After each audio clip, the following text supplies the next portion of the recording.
Hello friends, welcome to YouTube channel formation. आज हम second part of genetic recombination की बात करने वाले हैं, जिसमें हम पढ़ेंगे आज ट्रांसफॉर्मेशन। ठीक है, तो जिस तरह से हमने कॉन्जुगेशन पढ़ा था, तो कॉन्जुगेशन में क्या होता है, जब दो बैक्टीरिया का वहाँ पे रिकॉम्बिनेशन होता है तो वहाँ पे एक सेक्स फाइलस का फॉर्मेशन होता है। ठीक, तो उसी तरह जब आप ट्रांसफॉर्मेशन पढ़ेंगे तो वहाँ पर क्या होता है, मान लो कोई यहाँ पर फॉरेन DNA है। ठीक है, तो किसी भी बैक्टीरिया का जो फॉरेन DNA है, उसको जो हमारा रेसिपिएंट होता है, तो ये रेसिपिएंट उसको इन्वायरमेंट से क्या करता है, कैरी करता है ना। और यहाँ पे कोई ध्यान देने बात ये है कि यहाँ पे क्या रहेगा, हमारा कोई भी लिक्विड मीडियम रहेगा। ठीक है, तो लिक्विड मीडियम के प्रेजेंस में इन्वायरमेंट में अगर कोई DNA प्रेजेंट है, फॉरेन DNA, तो उसको क्या करता है, ये बैक्टीरिया अपने में कैरी करता है। ओके, अब ट्रांसफॉर्मेशन का जो प्रोसेस है, उसके लिए साइंटिस्ट लोग ने कुछ क्या किया था, एक्सपेरिमेंट किया था, जो हम आगे बताएंगे। तो उससे पहले आपको ये जानना होगा कि ये जो ट्रांसफॉर्मेशन का प्रोसेस था, उसको कौन से बैक्टीरिया में यहाँ पे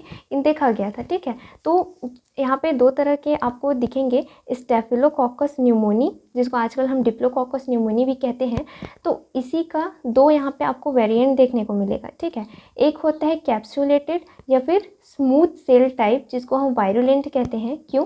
क्योंकि इसके पास कैप्सूल प्रेजेंट रहता है, और वो जो कैप्सूल है वो क्या करता है, किसी भी तरह से पैथोजेनिक कंडीशन कॉज करने के लिए रिस्पॉन्सिबल होता है। ठीक, सेकेंड होता है हमारा नॉन कैप्सुलेटेड, जिसके पास कोई कैप्सूल नहीं होता। तो सिंपल सी बात है, कैप्सूल नहीं है तो ये हमारा एविरुलेंट है।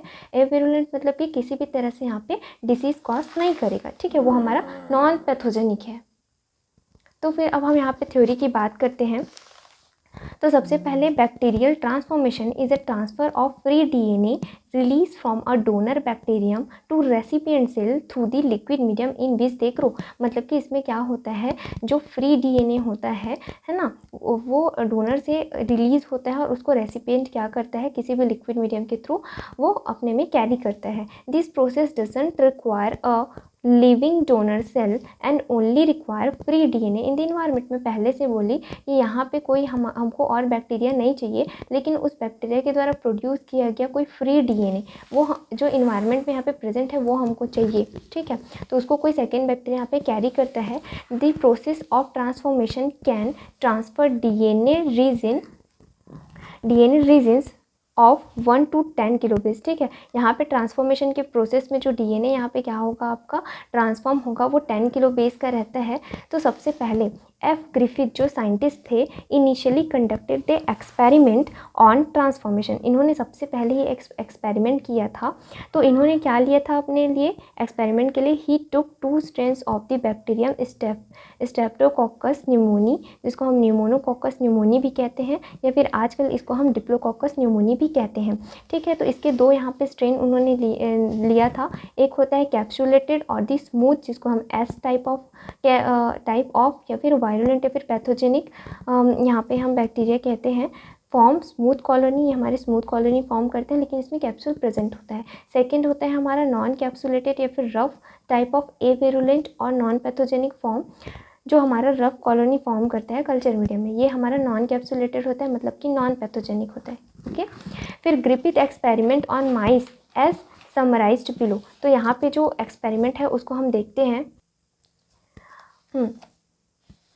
तो उन्होंने दो तरह के, एक रफ़ एक स्मूथ था। तो हमने आपको पहले ही कहा, जो रफ़ वाला है जिसमें हमारा कैप्सूल नहीं प्रेजेंट है, वो हमारा क्या करता है, नॉन डिसीज़ कॉजिंग होता है। ठीक है, तो उन्होंने उस नॉन डिसीज़ कॉजिंग जो भी हमारे स्ट्रेप्टोकोकस था, उसको लिया और उसको माइस में क्या किया, इंजेक्ट कराया। तो इंजेक्ट कराने पर उन्होंने देखा कि वो अलाइव था, मतलब जिंदा था। क्यों? सिंपल सी बात है, क्योंकि ये नॉन डिसीज़ कॉजिंग है।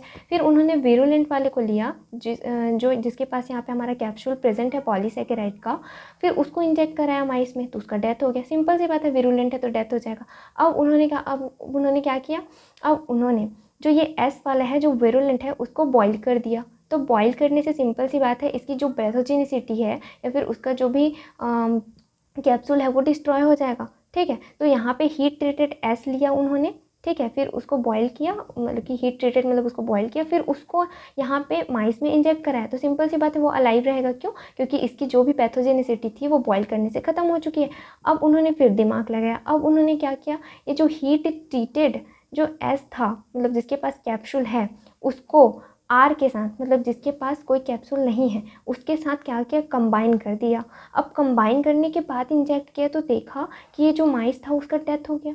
ठीक, अब रीज़न क्या था इसका डेथ क्यों हुआ, क्योंकि आर वाला तो हमारा पैथोजेनिक है ही नहीं ना, क्योंकि इसके पास कैप्सूल ही प्रेजेंट नहीं है, और सेकेंड वाले का कैप्सूल तो हमने बॉयल करके ख़त्म कर दिया। तो रीज़न अब उसने जानने के लिए क्या किया, जो डेथ माइस था उसमें से आइसोलेशन किया बैक्टीरिया का, ठीक है, जो बैक्टीरिया उन्होंने इंट्रोड्यूस किया था उसको आइसोलेट किया। तो आइसोलेट करने से एस टाइप और आर टाइप दोनों को जब उन्होंने देखा तो उन्होंने क्या देखा कि ये जो आर टाइप का जो नॉन पैथोजेनिक था वो एस टाइप में कन्वर्ट हो गया है, ठीक है, एस टाइप में कन्वर्ट हो गया है, मतलब आर से वो एस में कन्वर्ट हुआ, मतलब कि आर में पहले कैप्सूल नहीं था, अब एस में कन्वर्ट हो गया, मतलब उसमें कैप्सूल आ गया है, दैट्स वाई ये यहाँ पे उसका डेथ हो गया, ऐसा ग्रिफिथ ने माना, ठीक है। तो ये था उनका एक्सपेरिमेंट। अब क्या हुआ उसके बाद 1944 में क्या हुआ, एक और साइंटिस्ट, 2-3 साइंटिस्ट आए, उन्होंने क्या किया, कहा कि नहीं, आपने जो कहा कि यहाँ पे जो आर वाला है वो एस में कन्वर्ट हुआ इसलिए उस चूहे का डेथ हुआ था, ये गलत है, ठीक है, उन्होंने कहा ये गलत है। तो उन्होंने फिर मतलब जो बाद में 3 साइंटिस्ट है उन्होंने फिर कुछ नए एक्सपेरिमेंट दिए, तो उसके बारे में हम पढ़ते हैं। तो उन्होंने क्या कहा, जो फिर से जो न्यू साइंटिस्ट आए थे उन्होंने कहा कि अब हम क्या करते हैं, जो हमारा एस और आर था जिसको पहले साइंटिस्ट ने कंबाइन किया था उसको उन्होंने भी लिया, ठीक है, ले लिए। लेने के बाद उसमें से जो डीएनए होता है ना, दोनों का डीएनए है, उसको हीट ट्रीट करके डीएनए को हटा दिए, ठीक। अब डीएनए को हटाया, फिर उसके बाद उसको इंजेक्ट किए किसमें, उस माइस में, तो वो क्या हुआ, जिंदा हुआ, ठीक। तो उन्हें ये तो पता चल गया कि यहाँ पे डीएनए को हटाने से, अगर हम इस एस और आर नाम के बैक्टीरिया से हम डीएनए को हटा देंगे तो ये ज़िंदा है। अब सेकेंड कंडीशन पे उन्होंने क्या किया, प्रोटीएज एंजाइम की हेल्प से और आरएनएस को, ठीक है, आरएनए और प्रोटीएज दोनों की हेल्प से इन दोनों को, प्रोटीएज को हटा दिया, आरएनए को हटा दिया, ठीक। अब बचा क्या, इस एस और आर में डीएनए बस बचा है। अब इसके पास सिर्फ क्या बचा है, हमारा डीएनए बचा है। आर वाला हमारा नॉन पैथोजेनिक है, एस वाला हमारा क्या हो गया है, बॉयल हो चुका है, तो इसके पास भी कोई पैथोजेनिसिटी नहीं है, लेकिन हाँ इनके पास सिर्फ डीएनए प्रेजेंट है। अब क्या होगा, यहाँ पे जब उन्होंने इस चीज़ को, है ना, सिर्फ इसमें डीएनए प्रेजेंट है, ना ही आरएनए प्रेजेंट है, ना ही प्रोटीएज, तो उसको इस माइस में इंट्रोड्यूस कराया तो उसका हो गया डेथ। तो इसका रीज़न ये पता चला कि वो इसमें जो प्रेजेंट डीएनए है वही मेन कारण है आर को एस में कन्वर्ट करने के लिए, ठीक है। ये जो डीएनए जो प्रेजेंट है ना वही आर को एस में कन्वर्ट कर रहा है, और इसी की वजह से, ठीक है, इसी की वजह से ये वायरुलेंट हो जा रहा है और यहाँ पे इसका डेथ हो जा रहा है, ठीक। तो ये रीज़न था कि वो चूहे का डेथ क्यों हुआ, और इसी प्रोसेस को हम क्या कह रहे थे, ट्रांसफॉर्मेशन, मतलब कुछ चीज़ तो है, कोई तो चीज़ है जो ट्रांसफॉर्म हो रहा है। तो पहले साइंटिस्ट ने उस चीज़ का नाम नहीं बताया कि वो क्या था जो ट्रांसफॉर्म हो रहा है, लेकिन सेकेंड साइंटिस्ट ने ये बताया कि हाँ वो जीन ही था, मतलब वो डीएनए ही था जो हमारा जेनेटिक मटेरियल है, जो क्या हो रहा है, ट्रांसफॉर्म हो रहा है, ठीक है। और उसी दिन उन्होंने क्या कहा कि डीएनए हमारा एक ऐसा मटेरियल है जिसको हम यहाँ पे जेनेटिक मटेरियल कहते हैं, ठीक। तो आपको क्लियर हो गया। अब हम थ्योरी पढ़ते हैं। It is obvious from Griffith experiment that the R-type strain become S-type when mixed with the heat-kill dead। तो क्या हुआ ये हमको पता है, हमने ग्रिफिथ के एक्सपेरिमेंट में देख लिया कि जब उन्होंने क्या किया, R को S टाइप के साथ मिलाया, है ना, तो जो R वाला था वो S में कन्वर्ट हो गया, ऐसा उन्होंने माना था, ठीक। He name the change of a virulent into virulent strain as a transformation. तो ये जो चेंजेस हुआ था उसको उन्होंने क्या कहा, ट्रांसफॉर्मेशन कहा। He said that there was a transfer of some factor from heat killed या फिर dead virulent strain to the avirulent strain are called as a transforming principle. अब उन्होंने क्या कहा कि यहाँ पे जो भी कोई फैक्टर है जो ट्रांसफॉर्म हो रहा है हीट किल्ड से, मतलब कि जो डेड वाला है ना, या फिर डेड वाला यहाँ पे आप बोल सकते हैं एस वाला है, उससे जो हमारे आर में ट्रांसफॉर्म हो रहा है उसको उन्होंने ट्रांसफॉर्मिंग प्रिंसिपल कह दिया। अब the transforming principle was polysaccharide या फिर कैप्सूल और heat killed virulent strain, but he was wrong, ठीक। उन्होंने क्या कहा कि जो यहाँ पे जो भी चीज़ ट्रांसफॉर्म हो रहा है वो हमारा कुछ नहीं है, कैप्सूल ही है, ठीक है। क्या बोला कि आर से एस में, ठीक है, आर वाला जो है वो एस में कन्वर्ट हो रहा है, तो इस आर में ऐसा क्या चीज़ है जो ट्रांसफ़र हो रहा है। तो ग्रिफिथ ने कहा कि सिंपल सी बात है, कैप्सूल ही ट्रांसफ़र हो रहा होगा, ठीक है, कैप्सूल ही ट्रांसफ़र हो रहा होगा तभी तो ये चूहे को मार रहा है, ऐसा उन्होंने कहा, लेकिन ये गलत थे, लेकिन ही वॉज रॉन्ग, ठीक है।